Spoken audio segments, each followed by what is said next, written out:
Vraiment, je suis très contente, car le Seigneur Jésus-Christ m'avait complètement guéri de la maladie qui était venue brusquement sur moi, lors de mes vacances.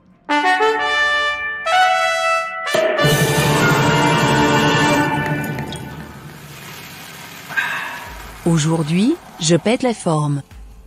Je vais pouvoir reprendre mes activités.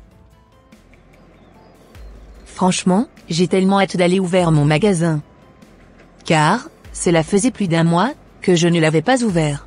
Dès que je serai arrivé, j'irai voir ma voisine, dans sa boutique, afin de lui rendre mon témoignage sur la façon dont le Seigneur Jésus-Christ m'avait miraculeusement guéri, lors de ses vacances. Je profiterai aussi de l'occasion pour lui poser quelques questions par la suite. J'ai aussi hâte de lui annoncer que j'étais devenue une chrétienne et que j'avais donné ma vie au Seigneur Jésus-Christ durant mes vacances. Je suis sûre qu'elle sera très contente pour moi. Car elle m'avait tellement parlé de Jésus-Christ dans le passé. Mais, je n'étais pas du tout intéressée. Ah. Ma voisine est de retour de ses vacances. Elle a énormément perdu du poids. Qu'est-ce qui lui est arrivé tout au long de ses vacances?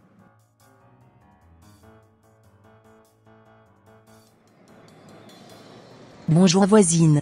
Bonjour. Tu avais passé une bonne vacance? Non voisine. Pourquoi? D'ailleurs, qu'est-ce qui t'est arrivé? Pour que tu perdes autant de poids comme ça? Car, si je me rappelle bien, tu étais plus forte que ça, avant d'aller en vacances. Tu sais quoi, lors de mes vacances, j'étais gravement tombée malade. Et j'avais même été hospitalisée. Donc tu n'avais pas pu profiter de tes vacances, alors? Exactement. Je n'avais pas pu bien profiter de mes vacances. J'espère bien que tu t'es complètement retrouvée. Le Seigneur Jésus-Christ m'a complètement guéri. Pardon? Depuis quand as-tu commencé par parler de Jésus-Christ? Lorsque j'étais sur mon lit d'hôpital, certaines personnes étaient venues prier pour moi. Et après la prière, la maladie qui me dérangeait, depuis plusieurs semaines, m'avait automatiquement quitté. Dès lors, j'avais décidé de donner véritablement ma vie à Christ, car c'était en son nom que j'ai été sauvée. Quel grand témoignage. Je suis très contente pour toi. Merci Seigneur Jésus-Christ, d'avoir opéré ce grand miracle dans la vie de ta fille. Que ton nom soit élevé, jusqu'au siècle des siècles. Amen. Amen. Tu sais? J'avais même quelques questions à te poser concernant la vie chrétienne. Car malheureusement, je n'ai personne dans mon entourage qui pourrait me répondre correctement. D'accord, ça marche. Tu sais, je suis un peu préoccupée pour l'instant. Je pense que mon petit frère pourra te répondre correctement à tes préoccupations. Car il est beaucoup plus assis dans la foi que moi. Ok, ça marche. Je m'en vais vite le voir dans le magasin, et je reviens. D'accord.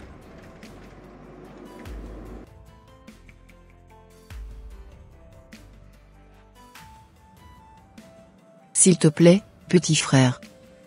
Pourrais-tu répondre aux certaines questions de la voisine d'à côté, concernant la vie chrétienne?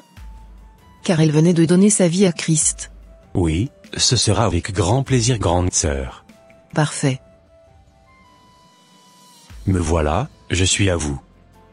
Posez-moi toutes vos questions, et j'essayerai de vous répondre comme je pourrai. Parfait, ça marche. Dans un premier temps, j'aimerais savoir si Dieu écoute mes prières, quand je m'adresse à lui.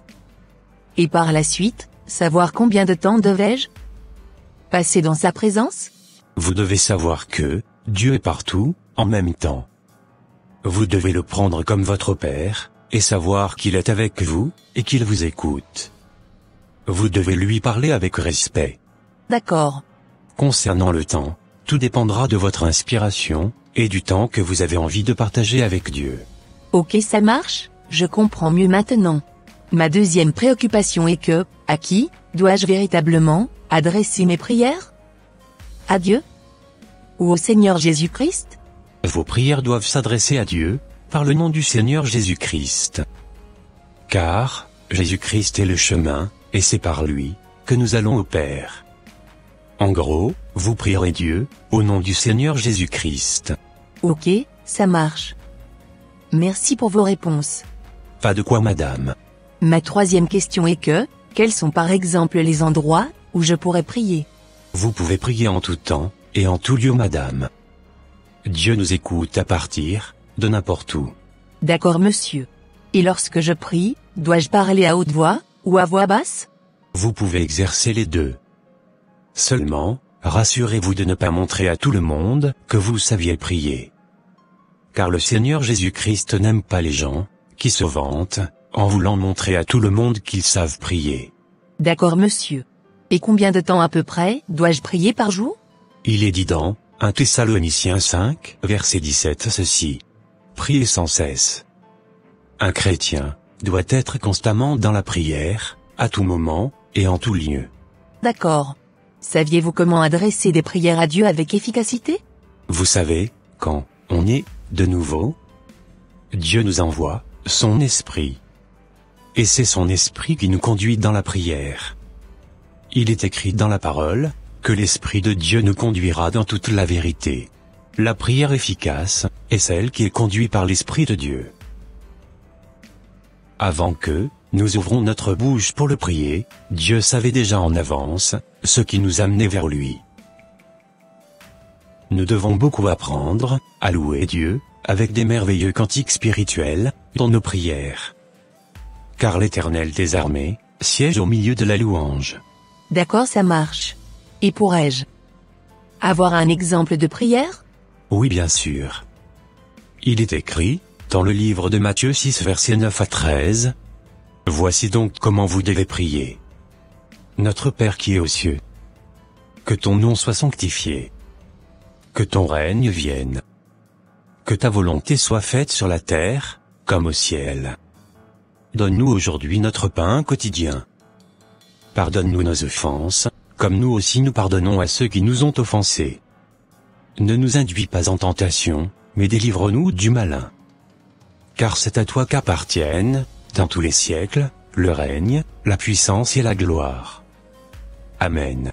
Donc, si je comprends bien, je pourrais réciter ces versets au quotidien alors? Ce que Jésus nous a donné est une référence. Nous devons nous inspirer de cette prière, et non la réciter comme une poésie.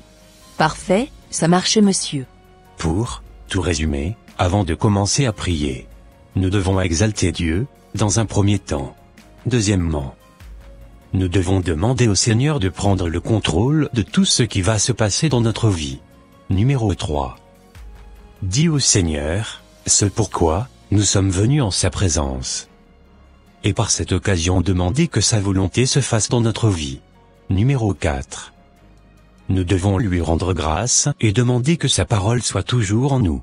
Numéro 5.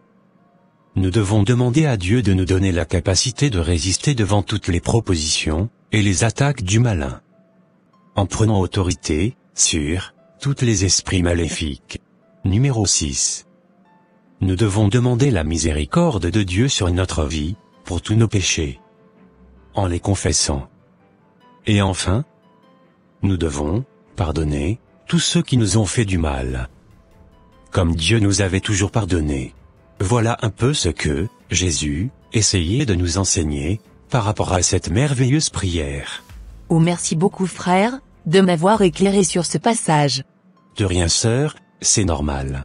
Lorsque je prie, dois-je sortir de ma bouche toutes les paroles qui me viennent dans la tête?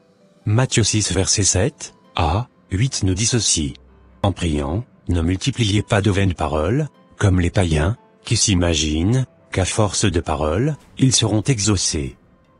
Ne leur ressemblez pas. Car votre Père sait de quoi vous avez besoin, avant que vous le lui demandiez. Waouh! Je suis très contente. Compte tenu de tes explications, je sais maintenant comment prier. Merci beaucoup pour ces merveilleuses paroles d'exhortation. De rien. Que toute la gloire revienne à Dieu. Amen. Amen.